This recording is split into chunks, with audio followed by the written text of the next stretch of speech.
we have some more SAT prep review. This is a problem from the SAT book.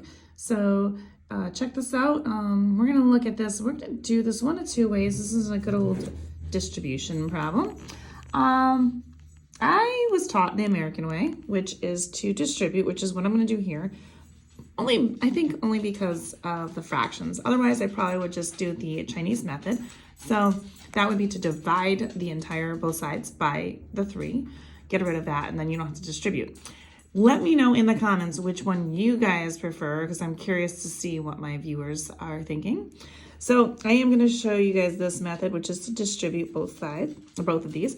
So 3 times a half is 3 halves. 3 times the negative y is going to be negative 3y.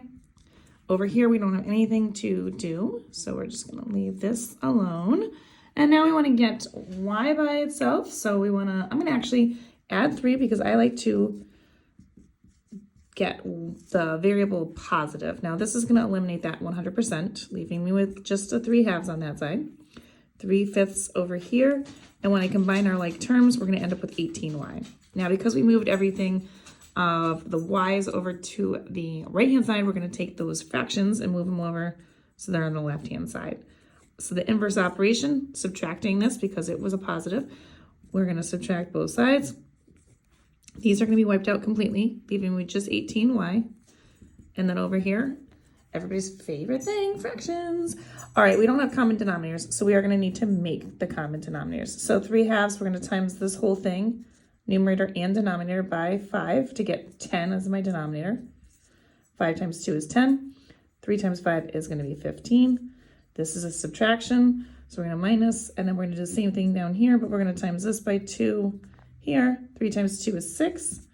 2 times 5 is 10, and we're going to be left with 9/10 here.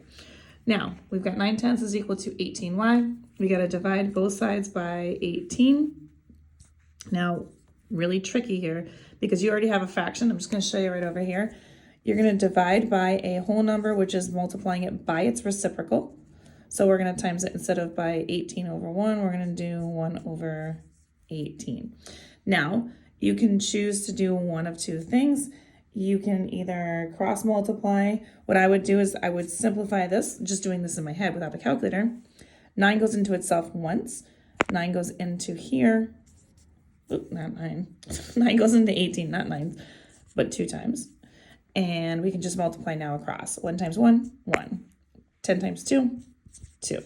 So my answer is 1/20. And if you want more questions like this, you can follow me on YouTube, Instagram, and TikTok at YouWantAlgebra. These are going to be located in my SAT and ACT review playlist. Like, share, follow for more.